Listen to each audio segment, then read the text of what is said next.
Ativistas usam ChatGPT para reescrever parte da Bíblia para ser vegana. Olha só o que está acontecendo. Em reportagem veiculada pelo Tilt do UOL, nós temos reportado aí tentativas de uma ONG chamada PETA, Pessoas pelo Tratamento Ético dos Animais, essa sigla traduzida para o português, de reescrever certos textos bíblicos, principalmente o livro de Gênesis, para adequar a linguagem que é aparentemente ou pretensamente violenta contra os animais para uma linguagem veganamente mais amigável. Será que a Bíblia é passível ou nós podemos fazer isso com o nosso livro sagrado? Olá, eu sou o pastor Paulo Oni, sejam muito bem-vindos a mais um vídeo aqui no nosso canal. Se você ainda não é inscrito, já se inscreva, deixe seu joinha e coloque aqui as suas ideias nos comentários. Todos nós sabemos que o veganismo é uma ideologia de vida, é um pensamento, é uma filosofia de vida que, além de retirar todas as comidas ou os alimentos procedentes de animais, também prega um mundo onde não haja nenhum tipo de sofrimento animal e não haja nenhum benefício para o ser humano às custas do sofrimento animal. Por isso que há toda forma de construir uma ideia de vida, uma visão de mundo que concilie o desenvolvimento humano e também salvaguardando todos os direitos que os animais têm. E nós vemos em certos livros da Bíblia que efetivamente animais são sacrificados, há uma violência contra os animais, que na sua maioria dos casos são animais vítimas de sacrifício, e claro que isso entrou no radar desse grupo, dessa ONG que se utiliza de inteligência artificial, ChatGPT, para reescrever a Bíblia. Esse negócio de reescrever a Bíblia já é algo já manjado. Qualquer um que tem alguma coisa contra a Bíblia tenta reescrevê-la para enquadrá-la num padrão que é só seu e de mais ninguém. Algo que vai contra a própria teologia da revelação que nós, como cristãos, nós acreditamos, que é Deus revelando a sua vontade para o benefício do ser humano, para a sua salvação em último caso, em última análise. Então, eles pegaram vários textos bíblicos para reescrevê-los de forma que o linguajar fique politicamente correto conforme as ideologias e as ideias do veganismo. Eles pegaram vários textos onde há sacrifícios, onde há questão da violência contra os animais e tentaram reeditar com a ajuda da inteligência artificial, e um desses textos é um texto bastante interessante que será o foco da nossa análise e do nosso estudo nesse vídeo, que é o texto de Gênesis capítulo 3, versículo 21. A própria reportagem diz o seguinte, o capítulo 3, versículo 21 do Gênesis, que diz: "E o Senhor fez a Adão e a sua mulher túnicas de peles e os vestiu." Provocado pelo PETA, o chatbot mudou a situação e fez os personagens se vestirem com roupas feitas de cânhamo ou bambu em vez de peles de animais. Então, qual é a grande diferença que nós temos aqui entre o uso reportado aí em Gênesis de túnicas feitas por pele animal com a atualização de roupas feitas de cânhamo ou de bambu, fibras naturais? Será que faz tanta diferença? O importante não é a roupa? Nós vamos ver analisando particularmente esse texto que nós temos aqui. O texto é de Gênesis 3, 21, que na Nova Versão Internacional diz: "O Senhor Deus fez roupas de pele e com elas vestiu Adão e a sua mulher." Algumas coisas interessantes nesse texto. Em primeiro lugar, nós temos o uso do verbo assar. O verbo assar é um verbo muito importante em toda a língua hebraica utilizada dentro do Antigo Testamento, mas particularmente quando nós vemos a sequência do capítulo 1, 2 e 3, onde Deus cria todas as coisas. Assar, nesse contexto e nesse versículo, ele é utilizado para dar a ideia de um trabalho manual de Deus, ou seja, Deus ele fabricar algo material por intermédio das suas mãos. É uma é um tipo de ação única aqui em todo o relato de Gênesis e mostra um certo tipo de antropomorfismo, ou seja, Deus, que é um ser espiritual, ele é tratado como um ser físico que com as suas mãos ele faz alguma coisa. É um tipo de linguagem antropomórfica. Então, quando o texto diz Deus fez roupas, quer dizer que Deus, ele deliberadamente preparou essas roupas, criou essas roupas, que no caso são as tais túnicas ou vestes feitas com peles de animais. Então esse é um ponto muito importante e um tesouro do texto. A segunda coisa diz respeito às próprias roupas de pele ou as túnicas feitas com pele animal. A túnica de pele era um elemento presente, na verdade, na história de todos os povos. Os nossos ancestrais, eles se vestiam com peles animais, primeiro, para se protegerem de um ambiente hostil, para se guardarem do frio, para se protegerem de qualquer elemento externo que pudesse, de alguma maneira, machucar os seus corpos. Então, é um elemento que não é só uma vestidura, ou um vestido, ou uma roupa, mas está relacionado com a própria proteção da pessoa.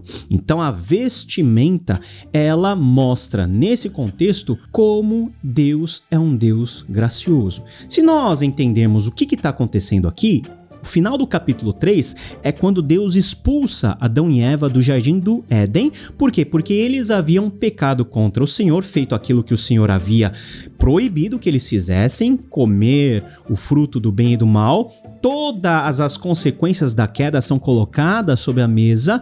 O homem ter que lidar com a dureza do seu meio, ter que suar para trabalhar, a mulher ter multiplicado sobre ela as dores do parto, e a queda se estabelece. Então o momento da expulsão do Jardim do Éden é um momento de ruptura, é um momento visual onde o ser humano que antes estava em relacionamento com Deus, ele cai do seu status privilegiado de alguém que podia se relacionar com Deus como alguém separado. Mas, veja só, mesmo nesse momento de expulsão e de ruptura, Deus, ele demonstra a sua graça em dar ao ser humano uma vestimenta. Essas tais túnicas feitas de pele, que dentro do contexto eram as melhores roupas que Adão e Eva poderiam ter, para que ao serem expulsos, quando eles estivessem saindo e a partir do momento que eles vivessem num ambiente mais hostil, eles pudessem ter garantidos a sua segurança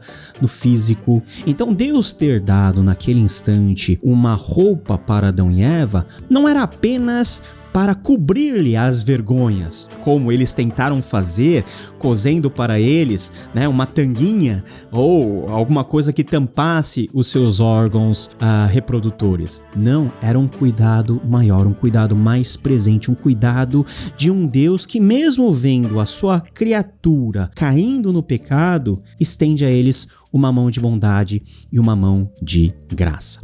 Outro e terceiro elemento aqui é que Deus vestiu eles com essas roupas feitas de pele. O verbo utilizado, vestir, na verdade, tem a ideia de cobrir. Muitas vezes não é só cobrir no sentido de vestimenta, mas no sentido também de perdoar. Por exemplo, no Salmo 32, versículo 1, o mesmo verbo cobrir é usado também numa sinalização de perdão de pecados. Então é como se Deus estivesse os cobrindo, os protegendo, com uma linguagem de perdoando os seus pecados, cobrindo a sua vergonha.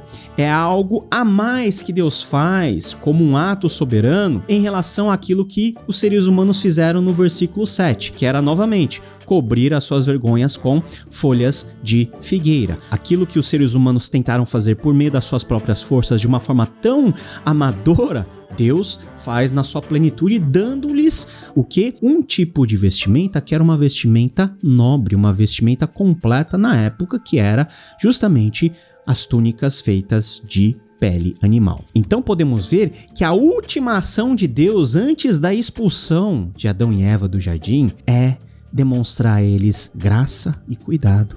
O cuidado de um Deus que não estava abandonando Adão e Eva e todos os seus descendentes, mas que estava de olho neles, que ainda tinha o controle sobre eles, que ainda tinha o desejo que eles retornassem dessa queda, a partir de onde eles estariam indo para uma vida hostil, uma vida sem Deus. Analisando todo esse contexto do texto aqui de Gênesis, muitas pessoas eles relacionam a questão da pele dos animais com a questão do sacrifício, ou seja, alguns teólogos vão dizer assim, olha, Deus, ele teve que matar alguns animais para lhes tirar a pele, para vestir Adão e Eva, e isso de alguma maneira sinaliza para a expiação de pecados que nós temos em Jesus Cristo. Por que essa ideia ela é pensada? Porque tanto no Novo Testamento quanto no Antigo, a ideia de perdão de pecados está relacionado com o derramamento de sangue. Ou seja, o meu pecado não tem outra maneira de ser perdoada a não ser quando eu pago com a minha vida. Porque o pecado é uma ação de rebeldia contra Deus. E para que esse pecado seja de alguma maneira perdoada, haveria necessidade ou da pessoa morrer pagando pelos seus pecados e encarando sobre si a ira de Deus, ou como é o caso daquilo que os sacrifícios vão apontar, uma vítima sacrificial, um animal morre pelos meus pecados. Por isso que lá em Levítico, que é o livro da adoração e do sacrifício no Antigo Testamento, no capítulo 17, no versículo 11, está escrito: pois a vida da carne está no sangue, e eu o dei a vocês para fazerem propiciação por si mesmos no altar, e é o sangue que faz propiciação pela vida. Mais para frente, no Novo Testamento, o autor de Hebreus vai trazer a compreensão mais acurada daquilo que Levítico e todo o Antigo Testamento entendiam sobre o derramar de sangue. De fato, segundo a lei, quase todas as coisas são purificadas com sangue, e sem derramamento de sangue não há perdão de pecados. E esse perdão de pecados, ele é visto na sua plenitude quando Jesus Cristo, ele morre na cruz, e por meio do seu sacrifício, por meio do seu sangue vertido, todos aqueles que creem nele são perdoados de todos os seus pecados e são salvos. O que nós precisamos deixar claro aqui é que o texto de Gênesis não fala diretamente do sacrifício de Jesus quando fala da linguagem da vestimenta feita de peles de animais. É lógico que provavelmente Deus se utilizou de animais mortos para utilizar a pele deles para fazer essa vestimenta, mas diretamente no texto nós podemos aprender muito mais sobre o cuidado de Deus e sobre o amor de Deus e a bondade de Deus e a misericórdia de Deus em proteger esses seres humanos recém-caídos de um ambiente hostil e demonstrar-lhes que Deus ainda está para com eles, demonstrar que Deus ainda haveria de dar a eles uma chance, que Deus ainda estava a sustentá-los, a guardar a vida deles, do que simplesmente enxergar nesse texto de Gênesis uma atuação ou um símbolo imediato para o sacrifício de Jesus. O que nós podemos crer, e a maneira que eu creio, é que dentro dessa ação de Deus em conceder essa túnica de peles de animal para os homens, nós vemos primeiramente a sua bondade, que de forma plena vai se concretizar lá quando Jesus Cristo morre por nós e nós somos revestidos da sua justiça. Então, é uma história apontando e sinalizando para algo que lá na frente, com Jesus, vai se transformar em realidade última. Agora que nós entendemos todo esse contexto e por que o sacrifício animal era requerido para o perdão dos pecados, nós podemos voltar para a tal da reportagem e identificar pelo menos 3 erros nessa tentativa de se reescrever a parte da Bíblia para ela ser vegana. Primeiro é o erro do anacronismo. O que é o erro do anacronismo? A questão da proteção dos animais é algo desenvolvido muito para a nossa época e muito dentro do nosso tempo. Na época do Antigo Testamento ou em qualquer período da Antiguidade, não se tinha um desenvolvimento de ideias relacionado ao bem-estar dos animais. Aliás, a própria teologia de Gênesis, ela vai colocar o ser humano no centro da discussão como alvo da graça de Deus, e os animais que estão fazendo parte da própria criação, elas não são um fim em si mesmo. Elas servem ao propósito maior de primeiro Deus ser engrandecido e glorificado e fazem parte aí do campo de domínio e do cuidado que o ser humano deveria exercer. Quando nós temos o mandato cultural de Deus outorgar ao ser humano cuidado sobre toda a terra, é lógico que está incluído aí um cuidado de mordomia, ou seja, o ser humano não explorar da terra, dos seus recursos, de todos os seres vivos presentes neste mundo, de forma violenta, de forma a devastar todas as coisas. Lógico que não, né? A própria lei de Moisés vai salvaguardar, em alguns casos, o direito de se alimentar, o rebanho, por exemplo. Não é esse o caso, mas a forma como nós vemos primeiro, a proteção dos animais. E dentro desse viés vegano, e nós pegarmos o texto bíblico e amoldarmos dentro dessas ideologias, não faz o menor sentido, porque o texto bíblico foi escrito numa época muito anterior que desconhece todas essas ideias e ideologias que fazem parte da discussão da nossa relação com o meio, com a nossa relação com os animais, que é praticada hoje, que é pensada hoje. Então, anacronismo. Nós não devemos pegar um texto e sermos anacrônicos, porque nós seremos injustos. Primeiro, porque nós não tentamos entender qual que é o texto e o contexto, e qual que é a mensagem primária que esse texto quer nos passar, e nós colocamos um peso maior naquilo que eu entendo sobre o texto e naquilo que o texto deveria comunicar, amoldado àquilo que eu previamente penso como visão de mundo. Então, o problema do anacronismo é um sério desvio interpretativo do texto bíblico, praticado principalmente por pessoas que não conhecem o texto bíblico. Então, é importante conhecer o texto bíblico, fazer um bom trabalho de exegese, fazer um bom trabalho de hermenêutica para nós compreendermos o que esse texto significa, e aí esse texto, ela muda e altera todas as nossas incompreensões, e as lacunas são preenchidas dentro do nosso ser. Então, esse problema do anacronismo é um problema sério.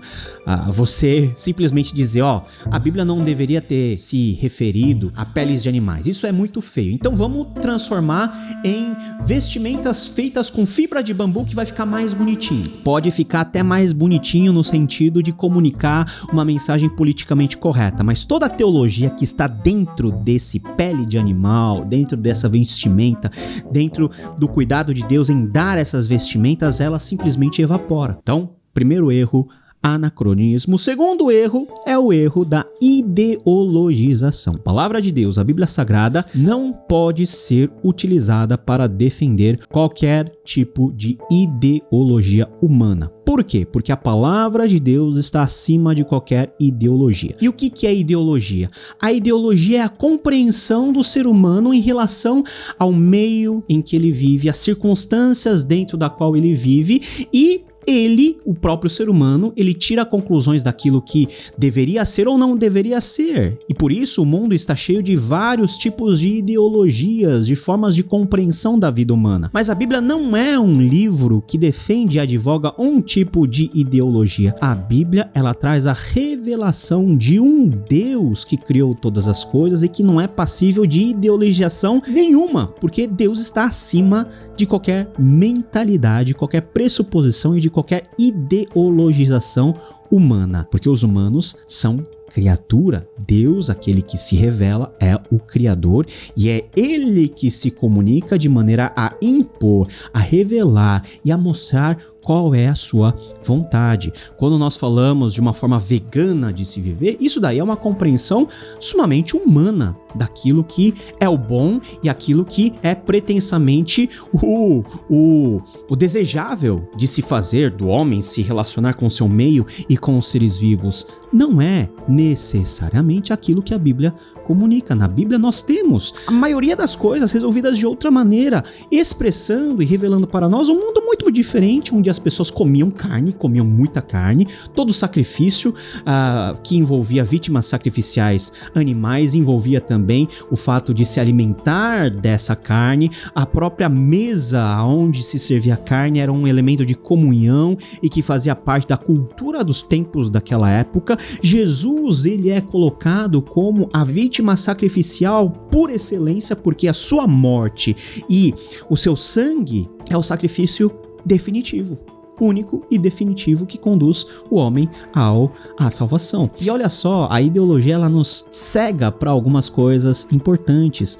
Enquanto muitos estão tão atentos na questão da violência contra os animais dentro da Bíblia, essas mesmas pessoas se esquecem que o próprio Filho de Deus se submeteu a uma violência pior para salvar os seres humanos, de uma condenação muito pior do que qualquer violência infligida contra os animais. Esse ser humano, que é a coroa da criação, que é aquele a quem Deus incumbiu o cuidado de todas as coisas. Então, dentro da salvação do ser humano, está implícito a pacificação dele com Deus e a pacificação de toda a criação com o próprio Criador. E não é à toa que Paulo vai dizer em Romanos que a criação aguarda com muita expectativa a revelação dos filhos de Deus. Então, muito cuidado para que a Bíblia não sirva de pretexto para ideologização ou que as pessoas não deem margem para que a Bíblia seja reescrita, no sentido de cumprir certas agendas que nós consideramos até chique, até legais, mas que não tem nada a ver com o propósito do livro, que é a palavra de Deus, e nem com o propósito do cristianismo, e nem com o propósito do evangelho. Em terceiro lugar, nós temos um desvio de foco aqui. Adão e sua mulher foram vestidos por Deus com peles de animais. Mas o foco do texto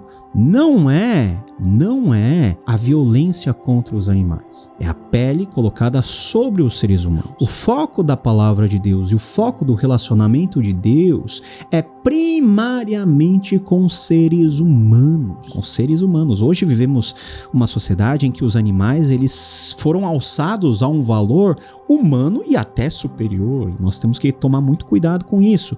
A Bíblia salvaguarda a segurança, o direito do ser humano como imagem e semelhança de Deus. E dentro disso é que está o cuidado de toda a criação, dos animais, dos seres vivos. Nós não podemos inverter prioridades e nós colocarmos o nosso foco naquilo que a Bíblia não dá foco. A Bíblia não tem como foco principal falar sobre direitos dos animais e por isso não deve ser reescrita dentro desse foco e dentro dessa perspectiva. A Bíblia trata com o ser humano, da relação de Deus com o homem, com a mulher, com o seu povo, e por meio da restauração desse relacionamento é que nós vislumbramos um mundo onde tudo será restaurado, um mundo em que a criança brincará com o leão, em que não haverá mais esse conflito, como o profeta Isaías ele vai nos pintar um mundo por vir, restaurado completamente por Cristo e habitado por nós, seres restaurados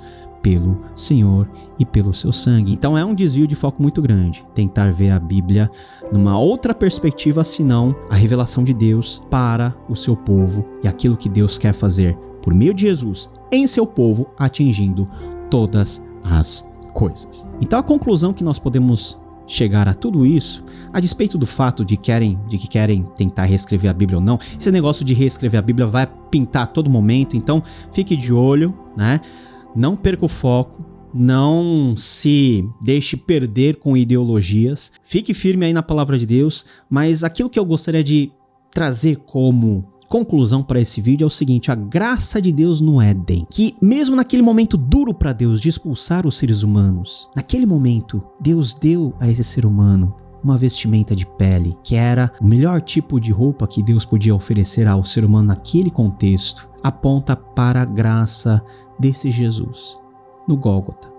É lógico, não de forma direta, mas quando nós analisamos todo o enredo da salvação, nós podemos ter a ideia de que aquilo que Deus fez com Adão e Eva, dando-lhes uma vestimenta, aponta para aquilo que em Jesus nós temos o cumprimento e a perfeição de nós sermos vestidos com as suas vestes, de nós sermos vestidos e revestidos com a sua justiça, cobertos para que a nossa nudez não apareça, para que nós possamos estar diante de Deus limpos com vestes limpas, justificados com uma nova identidade. É isso que o texto de Gênesis nos convida a vislumbrar, para além do seu próprio texto, para além da questão da pele de animais, para além da questão da eventual violência que se faz contra os animais.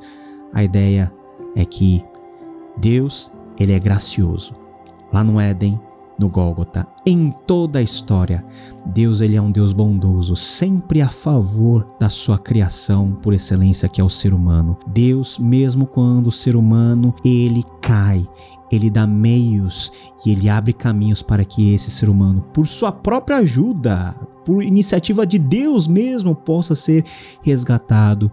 E Deus, ele não deixa de fazer brilhar o sol, ele não deixa de mandar chuva para qualquer um que seja, mesmo aqueles mais ferrenhos adversários de Deus. Deus é gracioso e a manifestação maior da graça nós encontramos em Jesus Cristo. As pessoas podem tentar até reescrever a Bíblia para atender a sua agenda ideológica, mas a palavra de Deus, ela sempre, na sua forma original, continuará falando aos corações do povo de Deus e a desafiar esse mundo que quer transformar as coisas boas de Deus em algo que sirva aos seus interesses. Mas Deus, ele zela pela sua palavra e ele não vai deixar que isso aconteça, pelo menos de uma maneira tão fácil assim. Vamos estar atentos, que Deus nos ajude e nos guarde desse tipo de uso indevido da palavra de Deus e que a gente possa ter, com a ajuda do Espírito Santo, que já habita dentro de nós, a iluminação necessária para lermos o texto e para ouvirmos a voz de Deus. Gostou desse vídeo? Gostou desse overview bem detalhado que nós fizemos de Gênesis 3:21? Coloque aqui nos comentários, compartilhe esse vídeo e nos vemos na próxima, querendo ele. Tchau, tchau.